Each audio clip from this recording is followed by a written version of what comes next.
cooking. Yeah, I'm cooking. What you are... Otobüs duraklarını fark ettiniz mi bilmiyorum. Burası çok nadir görülecek bir örnektir. Seyahat etmek için gerçekten çok güzel bir alternatif. Uçan taksi, helikopter şeklinde onlar var. Buradaki uygulamalardan bahsedeyim. O yüzden burada yanlışa yer yok. İmajları onlar için çok çok önemli. Çölün ortasında müthiş bir cazibe oluşturuyorlar ve dünyada en fazla yapay adanın bulunduğu körfez burası. Müthiş bir şehir inşa etmişler. Dünyanın bir ucundan bu videoyu size ulaştırmama katkı sağlayan sağlıklı su arıtma cihazı Aura Sebulon sponsorluğuyla başlıyoruz. Türkiye'nin lider su arıtma markası Aura Sebulon Unique sunar. Evet değerli izleyicilerim, hepinize selamlar. Ben Melih, dünyayı gezen bir kardeşinizim ve bugün çok farklı bir ülkedeyiz. Bu video serisi çok önemli olacak çünkü bu videoyu çekmek için biraz bekledim, biraz gözlemledim, biraz okudum, biraz insanlarla sohbet ettim. Sizin vaktiniz çok değerli. Vaktinizi almadan direkt konuya gireceğim. Arkadaşlar, Enler'in şehrindeyim, Enler'in ülkesindeyim. Birleşik Arap Emirliği'ndeyim. Genelde Birleşik Arap Emirliği dediğim zaman insanların aklına pek gelmiyor. Çünkü genelde insanlar burayı Dubai olarak biliyor ama Dubai bir ülke değil, Dubai bir şehir. Daha doğrusu bir emirlik. Birleşik Arap Emirliği'nde 7 tane emirlik var. Bunlardan bir tanesi Dubai, bir tanesi Abu Dhabi. Diğerleri pek fazla popüler değil, pek fazla bilinmiyor. Ben şu anda başkent olan Abu Dhabi'deyim. Ve burası baktığımız zaman aslında Birleşik Arap Emirliği'nin ekonomik lokomotifi. Petrolün %80'ine yakın kısmı burada bulunuyor ki oraya bir parantez açayım. Genelde ben buraya gelmeden önce insanlar sadece burayı petrol zengini bir ülke olarak biliyordu. Ama geldim gördüm ki burası petrolden daha fazlası. Petrolden elde ettikleri o geliri öyle güzel değerlendirmişler ki çölün ortasında 50 yılda müthiş bir şehir inşa etmişler. Teknolojinin ve zamanın bayağı bir ilerisindeler. Güvenlik konusunda beni hayrete soktu. Bir ülke düşünün, %50'sine yakın Hintli, %20'sine yakın Afganı, Pakistanlısı, Bangladeşlisi, Filipinlisi, Güneydoğu Asya'dan birçok ülke var. Buranın vatandaşı %10'luk bir dilimi oluşturuyor ve bu saydığım ülkelerde kanun bu kadar kuvvetli değilken oranın vatandaşı insanlar burada kurallara riayet ediyor. Çünkü her şey çok sistemli. Kanun çok net, kanunu uygulayanlar çok net. O yüzden burada yanlışa yer yok. Burada yaptığınız herhangi bir yanlışta tolerans yok. Çünkü ya ülkeden deport edilirsiniz ya ciddi miktarda cezalandırılırsınız veyahut da cezaevine girersiniz. Bir parantez açayım. Genelde bu ülkelerde sadece şer'i kanunların olduğu düşünülür. Ama burada hem şeriat kanunları, hükümleri var. Mesela evlenme gibi hukuksal süreçlerde Müslümanlar üzerinde bu kanunlar işliyor, geçerli. Bir yandan da modern, günümüz kanunlarında kullanıyorlar. Bir yandan yürüyelim, size etrafı göstereyim. Hemen sol tarafımızda Arap Körfezi var. Dedim ya, burası Enler'in şehri diye. Dünyada en fazla yapay adanın bulunduğu körfez burası. Bu karşı tarafta gördüğünüz yerler hep yapay adalar. Binaların düzeni, nizamı, temizliği, üzerinde hiçbir şekilde mesela reklam panosunun olmaması, hepsi aslında küçük ayrıntı ama burayla alakalı da önemli detayları veriyor bize. Ve diyorum ya, sistemini oturtturmuşlar, böyle saat gibi tıkır tıkır işliyor. Burası çok nadir görülecek bir örnektir. Kendi vatandaşının az olduğu çok nadir ülkelerdendir. Düşünsenize, %10'luk bir kısım sadece kendi vatandaşları, gerisi hep çalışmaya gelen göçmenler, işçiler, beyaz yakalılar, mühendisler. Burada eşeğinizi koyuyorsunuz ve bu tarz yerlerde suyunuzu içebiliyorsunuz. Çünkü suya ihtiyacınız olacak burada. Çok su kaybedebilirsiniz. Özellikle bizim ülkemize göre, işte Avrupa ülkelerine göre aynı şekilde yaz aylarında burası çok sıcak oluyor. Yani buranın en güzel mevsimi bizim kışımız. Çok rahat bir şekilde gezersiniz, denize girersiniz ki denizin sıcaklığı çok güzel. 20 santigrat derece bandında. Kumu da güzel. Zaten az sonra sahile de gideriz. Özellikle soğuğu sevmeyen insanlar için Dubai, Abu Dhabi seyahat etmek için gerçekten çok güzel bir alternatif. Buraya 4,5 saatlik bir uçuşla gelebiliyorsunuz. Buraya gelmeden önce vizeye tabisiniz. Vizeyi de $100 karşılığında alabiliyorsunuz. Ama aracı kuruluşlarla bu başvuru süreci oluyor. Onlara sadece pasaportunuzu göndermeniz, fotoğrafını göndermeniz yeterli oluyor. Benim vizem 2 gün içerisinde geldi. Şimdi biz halk plajına gideceğiz. Orayı da size göstermek istiyorum. Ben birkaç gündür burada hem gezdiğim, hem spor yaptığım, hem de akşam gün batımını izlediğim için buralara bir tık vakıfım. Ve size kaldığım yeri de göstereceğim. Bu video aslında tabii ki buranın kültürüyle alakalı çok fazla şey verecek ama hem deneyim var hem de çok güncel bilgiler var. Yani buraya seyahat etmek isteyenlerin de Melih şöyle bir şey demişti, bak ben şimdi onu hatırladım diyebileceği bir video yapmak istiyorum. O yüzden bu kadar bekledim.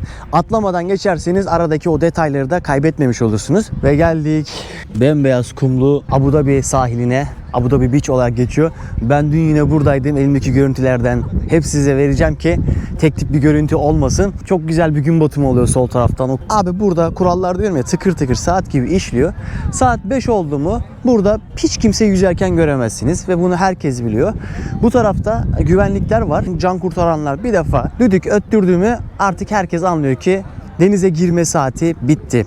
Saat 12'den sonra hiç kimseyi göremezsin. Sahilde hiç kimse öyle geleyim, kalayım, konaklayayım. Burada hiç evsiz görmedim. Buranın farklı yerlerine gideceğiz. Arka sokaklarına gideceğiz. Birleşik Arap Emirliği'nin çok böyle güzel görünen şatafatlı yerlerini gezeceğiz. Bir de daha az bilinen, genellikle göçmenlerin yaşadığı arka sokaklarını da gezeceğiz. İki hayatı da ışık tutmak istiyorum. Çünkü bize bir gösterilen taraf var, bir de pek gösterilmeyen taraf var ama o da hayatın içerisinde. Yani burada yaşayan bu göçmenler olduğu için aslında bu koca koca binalar inşa ediliyor. Burası hızla ilerliyor çünkü burada ciddi bir iş gücü var. İnşaatlar 7/24 çalışıyor. İnşaat bitmeden alt tarafta camlar takılmaya başlıyor. Sistem o şekilde işliyor. Burayla alakalı çok ilginç bilgiler vereceğim size. O yüzden şu anda kanala abone değilseniz abone olmanızı tavsiye ederim. Benim akşamları işte kitap okuyup yüzdüğüm, güneşlendiğim yer burası. Ya bak mesela zaten şeyden anlarsınız. Arkadaşların ten renginden anlarsınız. Afrika ülkelerinden, Güneydoğu Asya ülkelerinden birçok insan buraya geliyor, burada çalışıyor. Kolay şartlarda da çalışmıyorlar. Ama şunu biliyorlar ki kendi ülkelerinde bu kadar para kazanamazlar, bu kadar para biriktiremezler. O yüzden buraya geliyorlar ve böyle bir yerde hem tatil yapıyorlar hem de çalışıyorlar, para biriktiriyorlar. Yani aslına baktığın zaman ben çoğuyla konuşuyorum ve soruyorum, bazen ne kadar kazandıklarını soruyorum. 10 bin liraya, 15 bin liraya çalışan inşaat işçileriyle denk geldi. Ama adam durumundan memnun. Çünkü diyor ki ya ben kendi ülkemde diyor 100 dolara çalışıyorum, 200 dolara çalışıyorum. Burada hem çalışıyorum, aileme para gönderiyorum. Hello my friend, how are you? Good. Enjoy. Where are you from? India. Which part? Chennai. Chennai. Tamil Nadu. Yes. I have been there before. Okay. Tamil Nadu, Kerala, Karnataka, Goa, Jaipur, Jodhpur. Türkiye. Turkey. Yeah, Turkey. Okay. Yeah. Nice to meet you. Enjoy. Your name? Melih. Yeah, evet. Voleybol oynuyorlar. Arkadaşlar da Hintliymiş. Buranın çoğunluğu zaten Hintli. Burada şunu söyleyebilirim. Ya ben Hindistan'da 3 ay gezdim. Hindistan'ın yani bir ucundan öteki ucuna gittim. Buradaki çoğu adamın yaşadığı eyalette bulundum, şehirde bulundum. O yüzden onlarla böyle bir iletişim var. Zaten Hintliler de gasp etti beni. Oradan da Hintlilerle hep iletişimim oldu. Şunu söyleyebilirim ki ya ben Hindistan'da seyahat ederken ya bir otobüse binerken bile o mücadele, omuz omuza tren yolculukları, hep bir mücadele, girdin, çıktın, sıkış pek özel alan yok. Kötülemek için söylemiyorum ama deneyimlerim o şekildeydi. Yani bunu Hintli arkadaşlarım da inkar etmiyor. Yani hani orada öyle, yani orada normal bu tarz şeyler. Ama buraya geldikleri zaman abi ip gibi sıraya dizilmişler. Herkes kurala riayet ediyor. Hiçbir şekilde kimse kuralları esnetmiyor. Bu açıdan beni burası çok şaşırttı. Demek ki dedim yani insan kendi ülkesinde bile kuralları çiğnerken başka bir ülke geldiği zaman nasıl riayet ediyor? Olabiliyormuş. Umarım bizim ülkemize de nasip olsun. Hani bazen örnek verirler ya, adam Almanya'da kurallara riayet ediyor, Türkiye'ye göre hiçbir kuralı tanımıyor vesaire, karşı çıkıyor.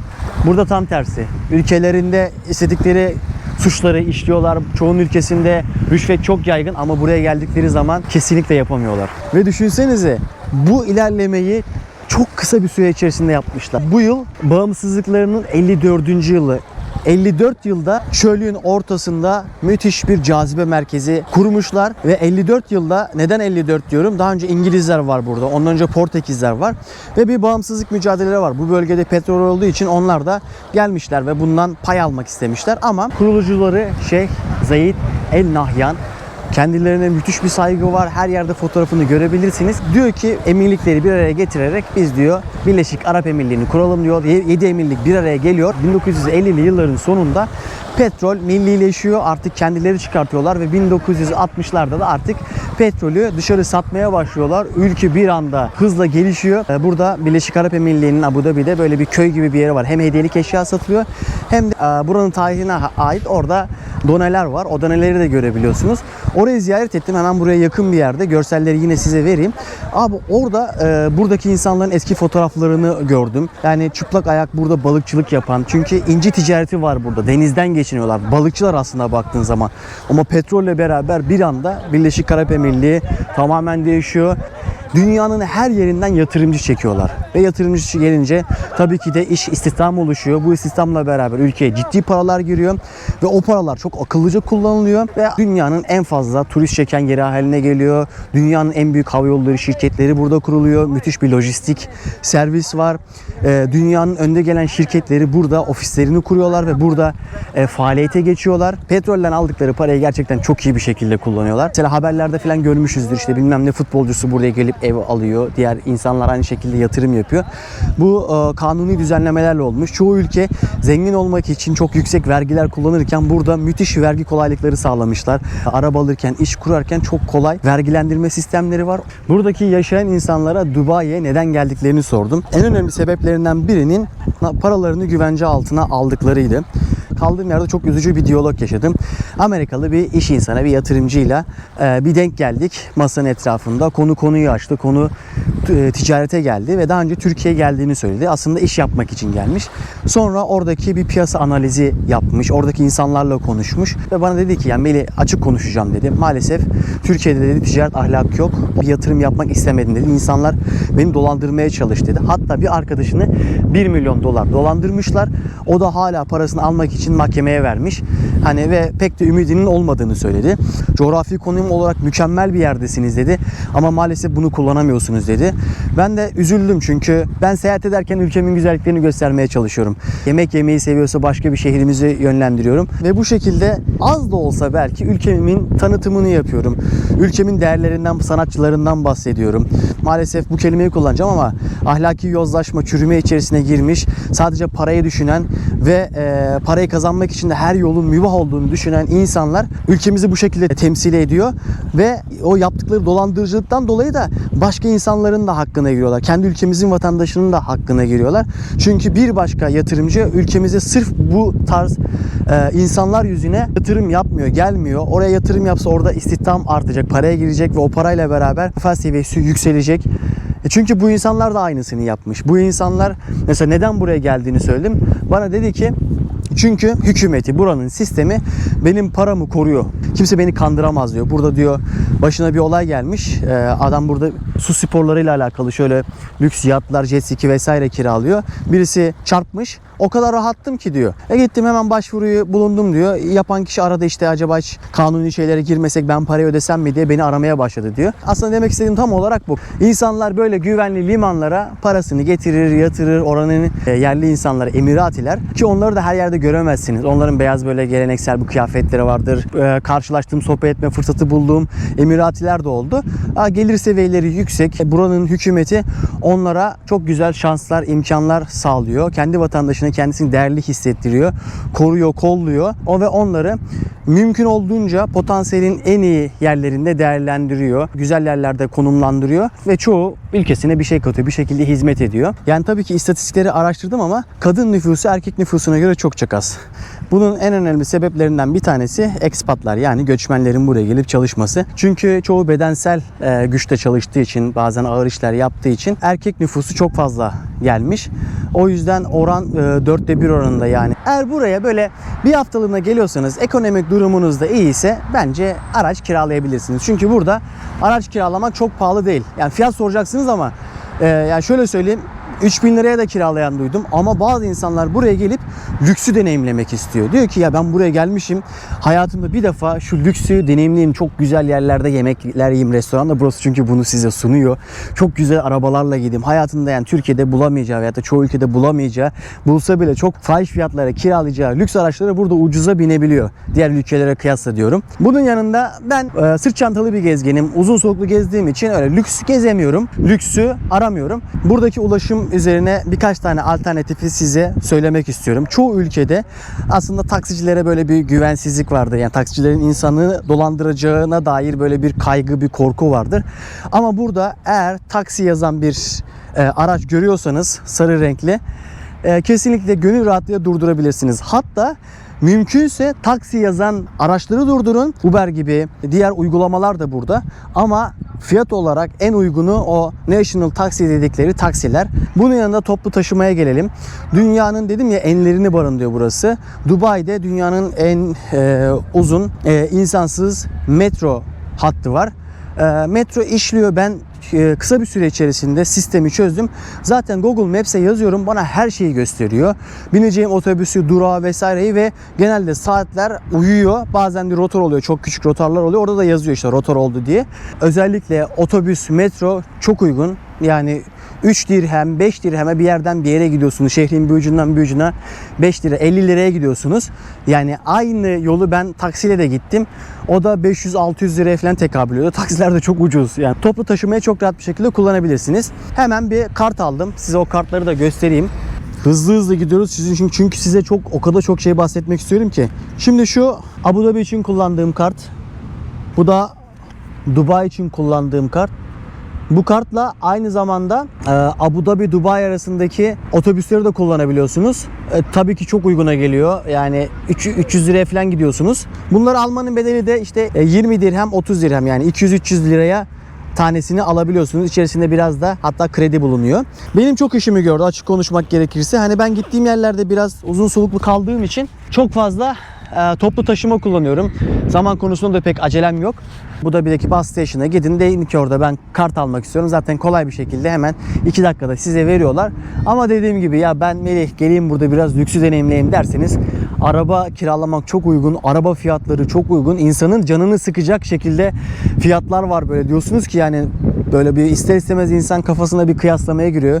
Ya İşte Türkiye'dekinin işte yarı fiyatı, hatta 1/3 fiyatına araçlar gördüm. Yani bazı araçları zaten sadece burada görebildim. Hayatımda en ekstrem araçları burada gördüm. Bunların hepsiyle alakalı zaten video yapacağım. Buranın çok farklı yerlerine gideceğim. Çok güzel bir Birleşik Arap Emirliği serisi gelecek. Yorumlarınızı, beğenilerinizi, hype'lerinizi ve tabii ki takiplerinizi alırım. 2026 yılına gidiyoruz ve 2026 yılında yine burada çok büyük değişiklikler var. Abi en son buranın haberlerine falan bakıyorum. Uçan taksi, helikopter şeklinde onlar var. Yine yani reklam değil bu. Uber'in sürücüsüz taksileri var. Onlardan gelmiş. Onlar da artık Dubai sokaklarında görünmeye başlayacak. Ama bahsettiğim taksiler tam olarak bunlar, bakın. National Taxi olarak geçiyor. Hızlı bir şekilde ilerliyorlar ve artık çoğu ülkenin boğuştuğu sorunlardan sıyrılıp farklı bir aşamaya geliyorlar. Ticaret onlar için önemli, imajları onlar için çok çok önemli. Hello my friend. Bir yandan da bütün bu anlattıklarımı kesit sosyal medya adresimde paylaşıyorum. Instagram'dan Melih Bektaş yazarak oradan da serüvenimi takip edebilirsiniz. Dikkatimi çeken başka bir şeyden bahsetmek istiyorum. Abi hemen sağ tarafımda bir cami var. Hemen şu tarafta bir cami var. Sol tarafta bir cami var. Şöyle bir alan içerisinde şehir merkezlerinde, ulaşımın kolay olduğu yerlerde camiler var. Şehrin merkezine inşa etmişler genelde. Bu inanç konusunda veya da din konusunda kimse kimseyi zorlamıyor. Ama kimse kimseye saygısızlık da yapmıyor. Ülkenin yarısına yakını Hintli, Afganlısı, Pakistanlısı, bunların hepsinin inançları farklı. Ama burada kimse radikal davranışlara girmeden İnançlarını yaşıyorlar. Budist tapınağı var, Hindu tapınağı var. Farklı inançlara farklı haklar tanınmışlar. Herkes ibadetini yapmakta özgür. Ama dediğim gibi kimse kimseye dayatmıyor. Yani şey diyorlardı bana, ya bu şeriat ülkesi vesaire diyorlardı. Abi bak ben hani şortumla geziyorum. Üzerimde atletim var. Kimse neden böyle geziyorsun demiyor bana. Eğer niyetin kötüyse ama burada direkt hani yakalanırsın ve gerekli yaptırım uygulanır. Ben onu çok net hissettim. Otobüs duraklarını fark ettiniz mi bilmiyorum. Kapalı. Hemen karşımızda bir otobüs durağı var. İçerisinde kliması var. İnsanlar sıcakta beklememek için hemen böyle bir sistem oluşturmuşlar. Yazın ne kadar sıcak olabileceğini düşünün. Çoğu yerde böyle parklar var. Bakın hani dediğim gibi burası görünen tarafı. Daha arka sokaklarına da gideceğiz buranın. Bu ülkenin, bu şehrin zemini tam olarak böyle çöl. Çölün üzerine inşa etmişler burayı. Hello my friend. Good, and you? You are from? Pakistan. Selamun aleyküm. Eyvallah. Yine dün birkaç aktivite gördüm. Su sporlarıyla alakalı birçok aktivite burada yapılıyor. İlk akla gelenlerden bir tanesi safari turları. Safari turları da çok zevkli oluyor. İşte içerisinde yemekli oluyor. İşte deveye temas ediyorsunuz. Buradaki işte sonuçta deve burayla özdeşleşmiş bir hayvan. Çöle temas ediyorsunuz. Buranın ikonik hayvanlarını görüyorsunuz. Şahin gibi. Hello my friend, how are you? Good. You are from? India. Which part? Arkadaşlar da burada çalışıyor abi, işte burada park yapıyorlar. Kendileri de Hintli. Hindistan'da ben video yaparken yani soruyordum ne kadar kazanıyorsunuz. Abi 100 dolara çalışıyoruz diyordu, 200 dolara çalışıyoruz diyordu. Ya burada bir tık daha farklı. Genelde bunların konaklayacakları yerleri karşılıyorlar, yemeklerini karşılıyorlar. Birine sormuştum, 300 dolara yakın alıyorum demişti. Yani bütün masrafları hariç. Kaldığım yerde tam merkezi bir konum.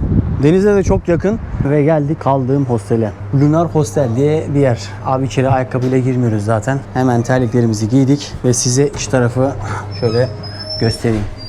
Paylaşımlı odalar var. Şöyle gördüğünüz gibi. My friends. My friend, bro. How are you? What's Good? up? Yeah, everything is good? Man. Yeah. What are you doing? Now I start to make video. Okay. And we will see you on YouTube. Of course. No, of man. course. See you. Let's see. It's big. Have you been Turkey, right? Yeah, of course. Which part? In Istanbul. In Istanbul. Yeah. Did you like? Amazing. The most beautiful city in the world, and I recommend everyone Evet. to visit. Yeah, you are the best man. See you again. Evet, arkadaşımız da ne diyor? Türkiye diyor. Şimdi yukarıda göstereyim size. Nerede çalışıyorum?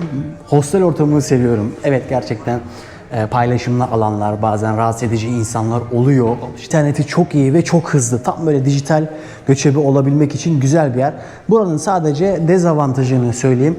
Abi burada hayat çok ucuz değil. Bir tık pahalı. Yani ben Güney Amerika'da, Güney Asya'da hostellerde kaldım. 5 dolara, 10 dolarda güzel yerlerde, paylaşımlı yerlerde 5 dolara kalıyorsun. Yine baktığın zaman uygun. Hani ben biraz uzun soluklu kaldığım için 1200-1300 liraya kalıyorum şöyle bir yerde. Arkadaşlarım var, paylaşımlı yerlere bile Dubai gibi yerlerde 30 bin lira, 40 bin lira bandında bir ücret ödüyorlar. Konaklama konusunda Güneydoğu Asya ülkelerine kıyasla pahalı. Bak deminki arkadaşımın burada fotoğraf makinesi var. Ortaya koyar gider. Öteki arkadaşımın orada laptopu bilmem nesi ıvırı zıvırı var. Hiç kimse dokunmuyor. Ben de bunu denedim. Bir ara laptopumu koymuştum. Bir şey yüklüyordum internette. Bu arada dedim ki çok zaman alır falan dedim. 5 dakika içerisinde bitti. Çünkü 1000 megabit hızı vardı. Onu görünce zaten şok oldum. Dedim ki yani açık bırakmama bile gerek yok. Akşamına geldiğimde her şey aynı yerindeydi. Çoğu hostel otel konforunda. Benim nezdimde en azından. Sadece paylaşımlı oda. Ortak kullanım alanları var bu şekilde. Ama benim ihtiyacımı çok rahat bir şekilde burası da sağlıyor. Böyle paylaşımlı hostellerde insanlarla sosyalleşebiliyorsun, sohbet, muhabbet ediyorsun. Farklı insanlar tanıyorsun. Onlarla sohbet etme fırsatında bulunuyorsun. Burada da böyle. I am a cooking, I am a cooking, I am a cooking. This chef is from China. Again, What you are cooking? Yeah, I am a cooking. What you are cooking now? A Chinese food. Chinese food. Also this is rice, right? Yeah. Also you are cooking rice? Rice, Chinese rice. Chinese Yeah. rice. Vegetables. Vegetables, yeah, here. Uh-huh. Oh. Enjoy your meal. Okay. me and here and our friend Sue, Huh? we will eat all of us together. If you want, you can join us. Okay, let's see. Okay, man. If I'm here, it's already I Okay, wanna take join. your time, enjoy. See you. Bye bye. Bye bye. Bye bye. Yemek yapıyorlar, yemeğe davet ediyorlar. Sister. Size diyorum ya hostel ortamı tam olarak bu. Hem deneyimlerimizden de size şöyle kısaca bahsedeyim dedim. Onlar yemeğe davet etti ama ben size göstermek istiyorum. Burada yemek yediğim bir yer var. Orayı beraber gidelim, görelim. Bakın şurayı görmüşken hemen size buradaki uygulamalardan bahsedeyim. Talabat, alışveriş yapabilirsiniz. Keta aynı şekilde. Karem, burada çok görürsünüz. Karem Quick, hızlısı, Talabat. Alışveriş yapabiliyorsunuz. Karşıdaki ne, polis mi? Tam göremiyorum ama abi sokaklarda çok fazla polisi göremiyorsun. Hani mesela güvenlik nedir? Çok fazla güvenlik koyarsan çok fazla güvenli olacağını düşünebilirsin. Ama burada çok az polis gördüm. Çünkü çoğu yerde otomatik kameralar var ve herhangi bir işlediğiniz cezada, özellikle trafik cezasında direkt telefonunuza mesaj geliyor ve o sizden alınıyor. Ama şu anda kral bağımsızlıklarının 54. yılı sebebiyle buradaki cezaları affetmiş. Ara ara böyle aflar çıkıyor. Kral affediyor. İnsanlar mutluydu. Genelde konuştuğum insanlar. Ve nereye geldik abi? Fat Chicken diye bir yere geldik. Artık arkadaşlarla da ahbap olduk. Hello my friend. How are you? Good. Yeah. Şimdi burası benim geldiğim bir yer. Size fiyatları şöyle göstereyim. Ya bir dirhemi bizim 11,5 liramıza falan tekabül ediyor. O yüzden 11,5, 12 ile bile çarpabilirsiniz yani. Yani şöyle dolu dolu bir tabak 20 dirhem. Siz hesaplamayı yapın. Baharatsız olduğu için tercih ediyorum. 12,5 dirhem. O da ne kadar ediyor işte abi? 150 liraya yakın ediyor yani. Birleşik Arap Emirliği'nde ucuza yemek de mümkün. Et ve et ürünleri genelde tavuk. Burada da işte kebabı var, çorbaları var. Genelde 200-250 lira. Mesela dürümler falan var 60-70 liraya. Şöyle sandviçler var, dürümler var. 21 lira çay, kahve 51 lira. Şey konusunda hani hijyen konusunda aklınıza eğer bir şey gelirse burada kanun her alanda işliyor. O yüzden öyle bir durumda direkt kimsenin gözüne yaşına bakmadan kapatırlar. Gönül rahatlığıyla yiyebilirsiniz. Thank you so much. Şöyle koyayım. Abi yani şunu da biraz döküyorum ama yani bu kadar döktüm, şu kadar döktüm hala bir o kadar da var. Pilav, tavuk. Gezgin işe bana şimdi afiyet olsun. Yemekten sonra devam edelim. Hemen gelmişken arkadaş demin reklamlarda da gördüm panoda. Burada sim konusuna değinelim, hat konusuna değinelim. Bir tane Etisalat diye firma var. Bir de Du diye bir firma var. Ben Etisalat kullanıyorum. İnternete çok ihtiyacım olduğu için buraya geldikten sonra sim kart aldım. Yani en az 10 GB internet lazım oluyor bana. Ama siz daha düşük bütçeli harcamalar da yapabilirsiniz. Benim aldığım 1300 lira bandında filandı. Eğer çok daha kısa kalacaksanız özellikle işte bu son zamanlarda popüler olan eSIM'i kullanabilirsiniz. Onlar da size belli hak tanıyor. Veyahut da Dubai üzerinden uçarsanız orada bir 10 GB'lık bir welcoming, hoş geldin gigabaytı var. Demin de şurada bir tane restoran gördüm. Hatay Turkish restoran diye. Hatta Turkish'teki o ü'yü bile çift noktayla yazmış. Girdim içeri, sahibi burada mı dedim. Yok dediler. Sahibi dedim Türk mü dedim. Mısırlı çıktı o da. Burada yaşayan Türklerle mümkün olduğu kadar temas kurmaya çalışacağım. Onların ağzından da burayı dinlemek, gözlemlemek istiyorum. Gittiğim ülkelerde, farklı ülkelerde de gördüm ki Türk mutfağının adı kullanılarak insanlar restoranlar açıyor. Bunu Güneydoğu Asya'daki Rusların yaptığını gördüm. Yine birçok Arap ülkesinde işte Turkish restoran, İstanbul restoran, işte Taksim vesaire adları kullanılarak işletmeler açılıyor. Şimdi onlar da bizim ismimiz üzerinden gelir elde ediyorlar. Bir güven sağlamaya çalışıyorlar. Çünkü gerçekten mutfağımız her yerde. Ve geldik videomuzun sonuna. Hızlı bir video oldu, tempolu bir video oldu. Serinin devamı gelecek. O yüzden abone olup yorumlarınızı benimle paylaşırsanız sevinirim. Sayımız her geçen gün artıyor. Beni desteklediğiniz için çok teşekkürler. Daha iyi içerikler çekmek için dünyanın farklı yerlerine gitmeye devam edeceğim. Seviliyorsunuz. Bir dahaki videoda görüşmek üzere. Kendinize iyi bakın. Türkiye'nin lider su arıtma markası Aura Sebilon Unique sundu.